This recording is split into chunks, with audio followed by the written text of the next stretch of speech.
et d'autres virus ont bien été créés en laboratoire par les États-Unis dans un but génocidaire. Officiellement, la médecine indique que le sida, ayant officiellement causé 28 millions de morts à ce jour, proviendrait du virus d'immunodéficience humaine, VI. Certaines théories indiquent quant à elles qu'aucun virus VI n'a jamais été détecté chez un malade du sida et d'autres qu'il s'agit d'un virus créé en laboratoire. Tout cela n'est pas très clair. Alors qu'en est-il vraiment? Cet article retranscrit essentiellement les recherches du Dr. Boyd Grave s'étant penché réellement sur la question sans passer par le prisme de la pensée unique. Une vidéo du Dr. Horowitz et divers documents déclassifiés du gouvernement viennent confirmer ces dires. Le Dr. Grave décédera le 18 juin 2009 d'une infection par la bactérie Escherichia coli. Les plaintes en justice engagées contre le gouvernement des États-Unis ont été à chaque fois étouffées. Pour les sceptiques qui penseraient que ce sont de faux documents, vous trouverez ici un ensemble de 5000 pages de documents du Congrès déclassifiés qui montrent que ce sont des documents originaux. Ils parlent précisément des armes biochimiques.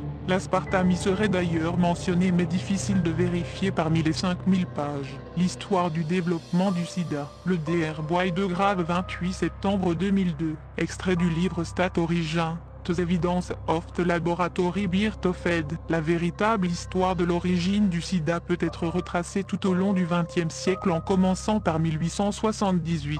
Le 29 avril de cette année, les États-Unis ont adopté une loi fédérale de quarantaine. Les États-Unis ont fait un effort significatif pour enquêter sur les causes des épidémies. En 1887, l'effort a été renforcé grâce au laboratoire d'hygiène. Ce laboratoire était dirigé par le Dr. Joseph J. Kinyoun, un raciste pur et dur, qui servait l'idéologie eugéniste. 2 ans plus tard, en 1889, nous avons pu identifier les mycoplasmes, un agent transmissible, qui est maintenant considéré comme étant le cœur des maladies humaines, y compris le sida. En 1893, nous avons renforcé la loi fédérale sur la quarantaine et tout à coup il y a eu une explosion de la polio. En 1898, nous savions que nous pourrions utiliser des mycoplasmes pour provoquer des épidémies, parce que nous étions en mesure de le faire chez les bovins et dans les plants de tabac. En 1899, le Congrès américain a commencé à étudier la lèpre aux États-Unis. En 1902, nous avons organisé un observatoire d'évolution expérimentale et avons pu identifier les maladies de nature ethnique. En 1904,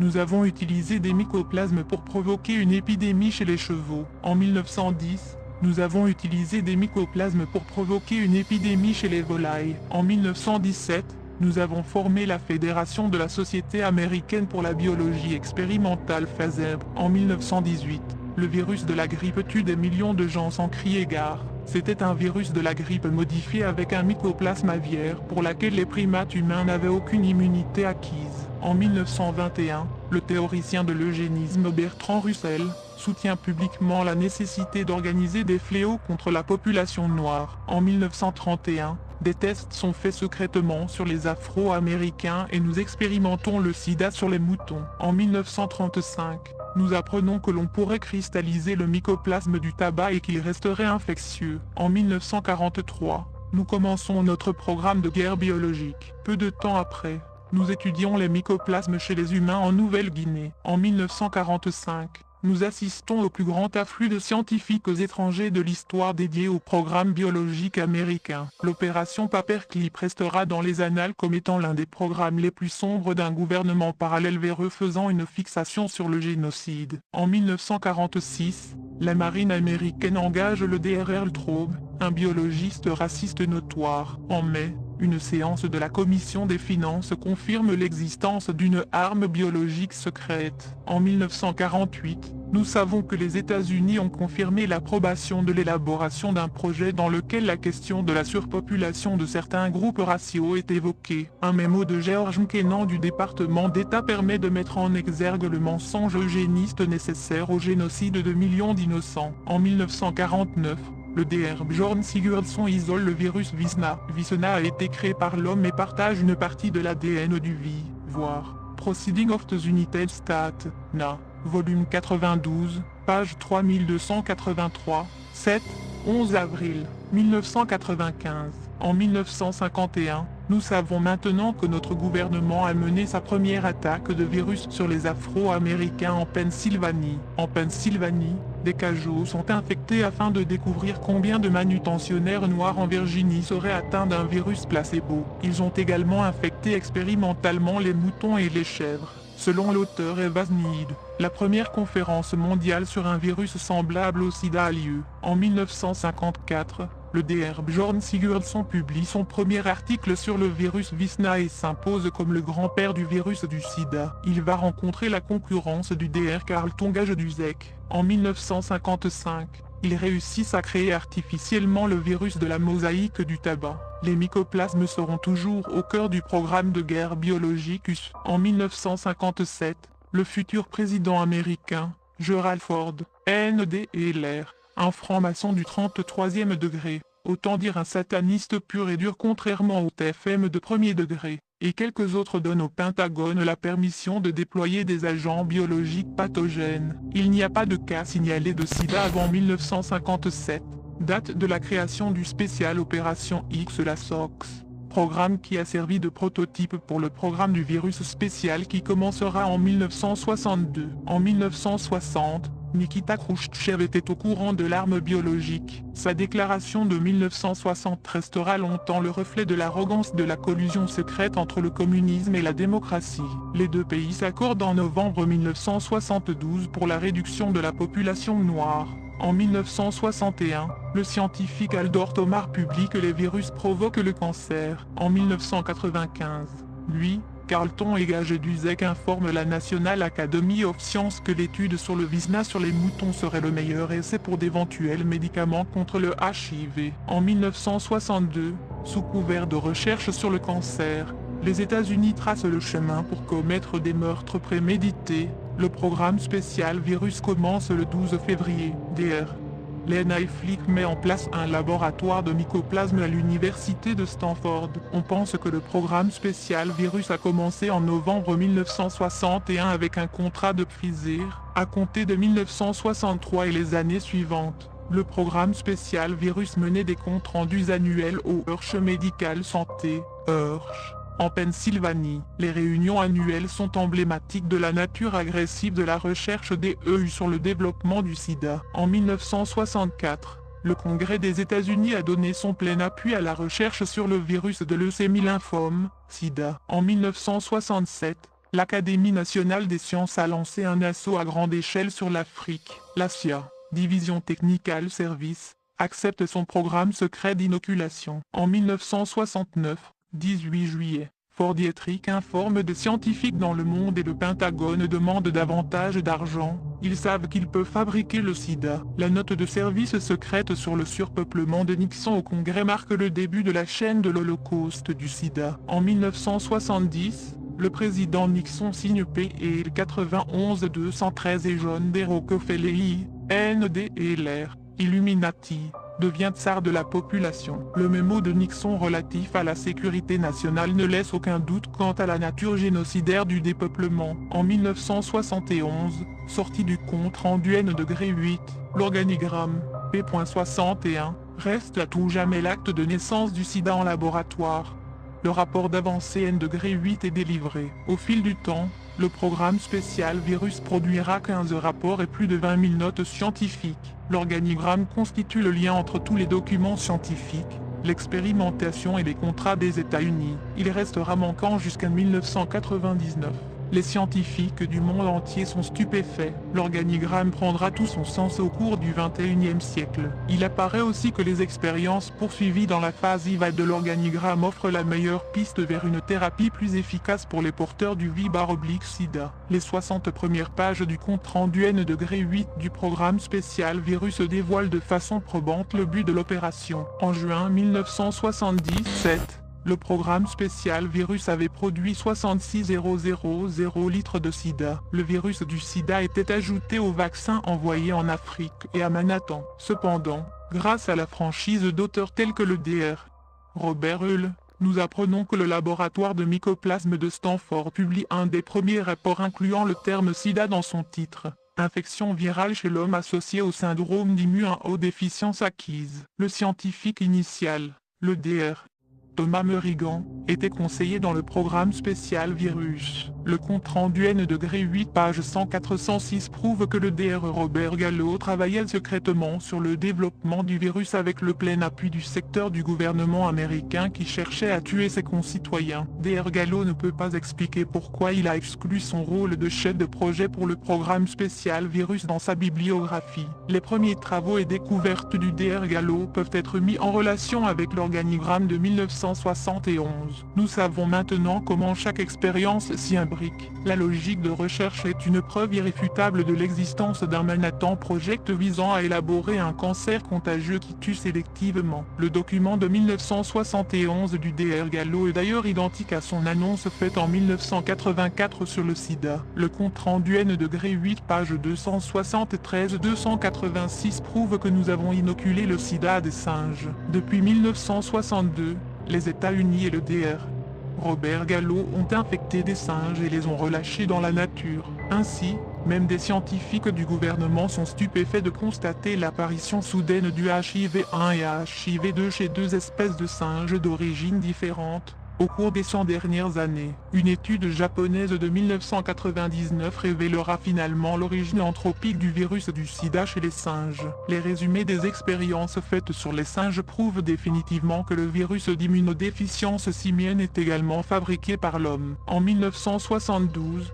les États-Unis et l'Union soviétique signent un accord biologique qui signe l'arrêt de mort de la population noire. L'accord de 1972 pour la collaboration et la coopération dans le développement d'agents biologiques offensifs fait toujours partie de la politique des États-Unis. En 1973, le scientifique des renommées mondiales, Garth Nicholson fait un rapport sur son projet.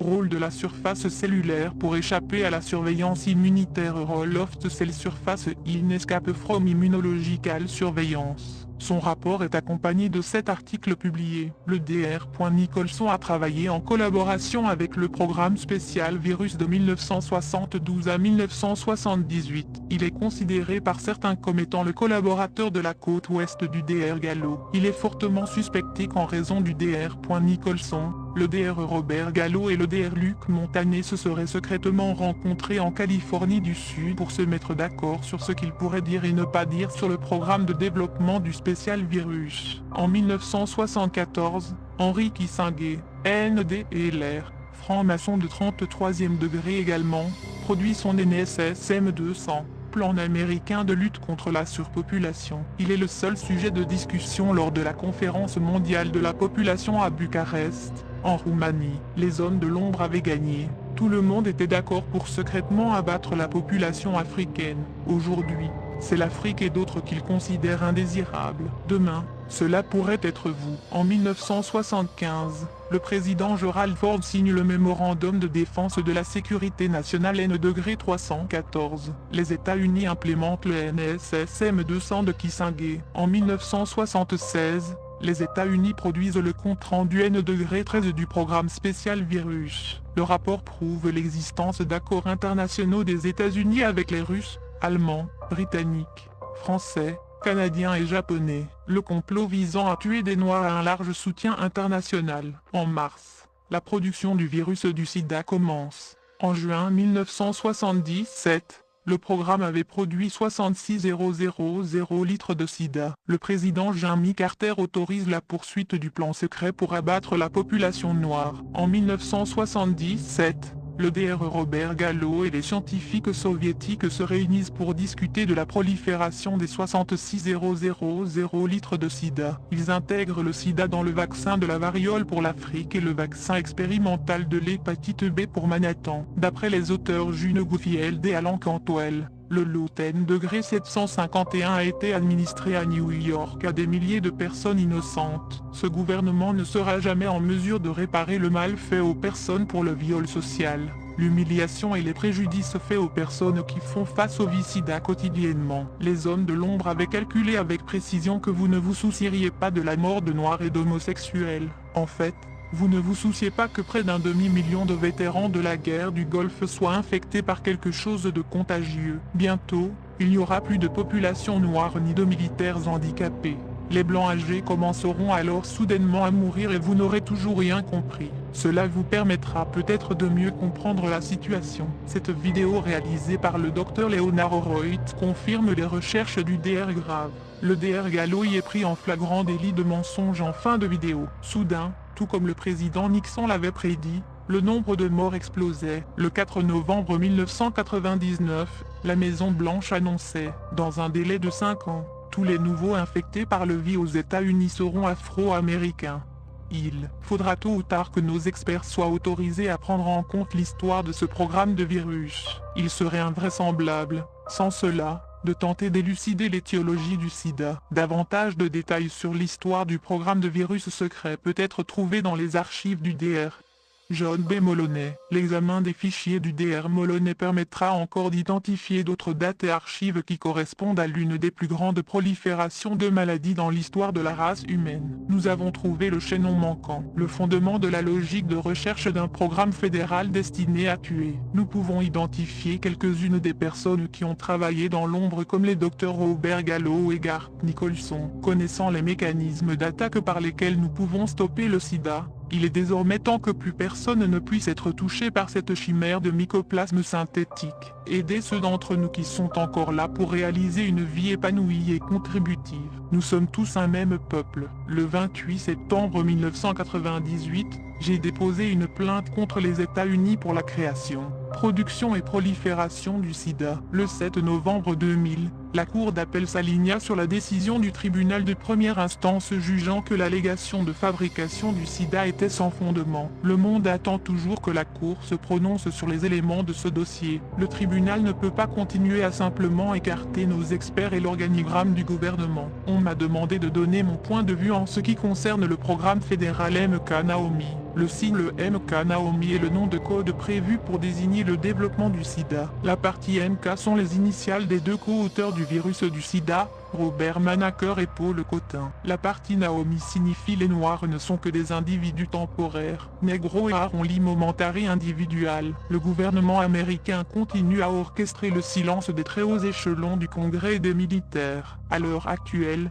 personne ne prend ses responsabilités. Les honnêtes gens finiront par créer un tsunami d'indignation dans l'opinion publique. Nous ne pouvons pas permettre à l'État un droit autocratique de gouverner en dehors de la Constitution. Notre société est structurée de façon à dissimuler les crimes d'État, tout en punissant les citoyens pour des délits mineurs. Leur stratégie est basée sur la confusion générale qu'ils peuvent créer en manipulant les médias. Ils sont très habiles à ce jeu-là. Nous devons nous concentrer sur la présentation régulière de l'organigramme qui est le chaînon manquant qui prouve l'existence d'un programme de recherche coordonné pour développer un virus du cancer qui détruit le système immunitaire. Cette compilation de documents judiciaires et de correspondances est l'accomplissement du véritable effort d'un homme afin de résoudre le mystère de l'origine du sida. Nous avons trouvé l'origine du sida, c'est nous. L'origine du sida est aussi à l'origine de presque tous les virus du cancer qui existent. Le lymphome, la leucémie et le sida sont une petite partie d'une longue liste de maladies créées par l'homme. Ces cancers ont été développés dans un endroit appelé Fort Dietrich, Maryland, États-Unis, dans une installation de l'armée. En 1971, Fort Dietrich changea de main, et sous le couvert de l'Institut national de la santé, NI, la recherche biologique a continué, après que le président Nixon ait déclaré que les États-Unis réduiraient le financement et l'arrêt de la recherche biologique. En fait, ce financement pour la recherche biologique a augmenté en 1970 avec l'appropriation de 10 millions de dollars pour créer un virus de suppression immunitaire pour lequel aucune immunité naturelle ne pouvait être obtenue. L'homme est dirigé par le ONU et à son tour, l'homme répercute les plans du nouvel ordre mondial sur le peuple. Les vaccinations de masse, les pénuries alimentaires, les prédictions de pandémie. Si vous n'êtes pas déjà au courant du but de l'ONU, l'OTAN, l'homme, l'AMA, American Medical Association, faites des recherches. L'information n'est pas si difficile à trouver. Vous avez juste à regarder dans la bonne direction. L'AMA a été créé pour stopper les établissements d'enseignement de santé alternatifs aux États-Unis et pour faire en sorte qu'il ne soit possible de se former que dans les universités. C'est pourquoi la plupart des médecins ne connaissent pas les bienfaits de l'oxygène et la vraie santé et ne connaissent pas grand-chose comme remède. Comme Hippocrate le disait, soyez votre propre médecin. Nous avons été tellement endoctrinés à penser que notre santé est si complexe, et avons appris qu'il n'y a pas de remède de fond pour la maladie. Mais la vérité est que la maladie humaine est soignable facilement. La toxicité externe et le cancer créé par l'homme est une autre chose, mais là encore il existe des remèdes avec une variété d'options, qui sont tenus à l'écart du peuple par la mafia médicale aux commandes car un malade guéri est un client perdu. Conclusion, que dire si ce n'est que ce médecin a tout compris. Merci à lui pour ses recherches qui démontrent que les plans génocidaires de l'élite qui nous gouverne ne datent pas d'hier. Méfions-nous de leur manigance. Non, les gouvernements ne veulent pas notre bien-être. L'article montre bien que des accords ont été passés avec divers pays, y compris la France. Non, l'homme ne s'intéresse pas à notre santé.